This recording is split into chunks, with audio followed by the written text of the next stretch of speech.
Caralho! É, cara. Acabamos de ser. Foi uma cerimônia australiana, aborígene. É. Hoje nós vamos conversar com Álvaro Machado Dias. Que legal estar aqui de volta, pessoal. Cara, Obrigado por ter vindo aí, obrigado novamente. por vir aí de novo, cara. De Uma verdade. satisfação. Que porra era essa que tu tava tocando, cara? Se chama didgeridoo. É um instrumento aborígena australiano. E ele é só um cano furado, tá? Ele, em geral, ele é furado, ele é comido por dentro por cupins. E aí ele fica bem sólido por fora e você assopra. E aí tem um lance de fazer uma respiração circular, ou seja, assoprar e respirar ao mesmo tempo, para você manter o Som ritmo contínuo. rolando. E o resto você faz na boca. Você faz o ritmo que você quiser na boca. Entendi. E é na Austrália que foi inventado isso? Na Austrália que foi... É engraçado usar o conceito de inventado, que faz todo sentido, porque a gente está acostumado a dizer assim, né? O sujeito ocidental, capitalista, inventou alguma coisa.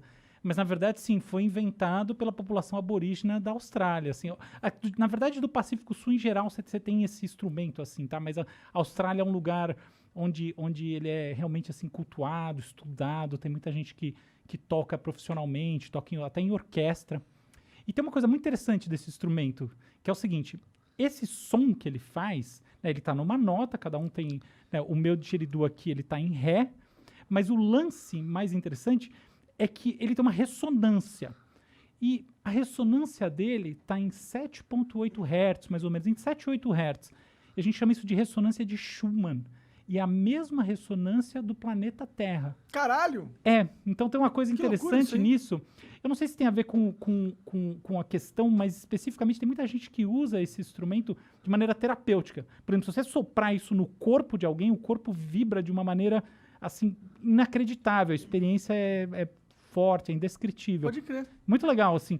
E o som dele tem uma coisa que também me chama a atenção, que foi o que me aproximou dele, que são essas camadas, né? E assim, uma camada do som acaba trazendo como se fossem representações da mesma camada, menorzinhas lá dentro, e essas menorzinhas e menorzinhas. E ele vai, então, portanto, mudando a escala, mas permanecendo com a célula idêntica. E a gente chama isso de fractal. Então ele é um som em fractal, ou seja, o som que ele faz durante 1 minuto é uma réplica do som que ele faz durante 1 segundo, que é uma réplica do menor compasso que você consegue extrair dele. Caralho! Isso dá uma coisa, a gente não sabe dizer direito o que é, mas sente um negócio diferente em função do fato de que os fractais são atraentes para nós, para os seres humanos em geral.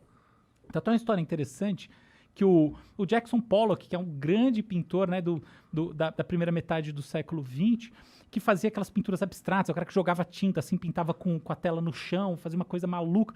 E muita gente ficava tocado por aquilo, não conseguia entender, nem ele.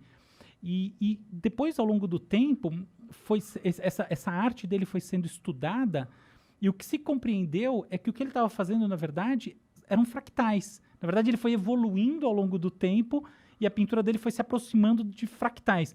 Tem um cara chamado Mandelbrot que formalizou, assim, fez uns chamados conjuntos. Né? Um cara que pensou sobre esse assunto e ajudou todo mundo a entender o que eram os fractais na prática.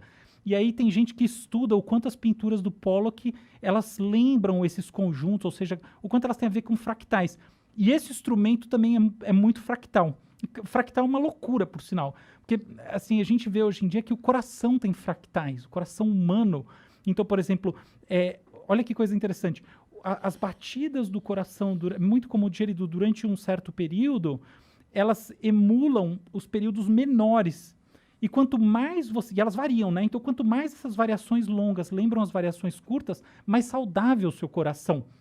E a mesma coisa no cérebro. Hoje em dia a gente entende que as estruturas das redes neurais do cérebro humano e outros cérebros, na verdade, elas são fractais também. Então elas têm esse princípio que o funcionamento, por exemplo, todos os neurônios funcionando juntos, aquele monte de disparo, essa coisa toda.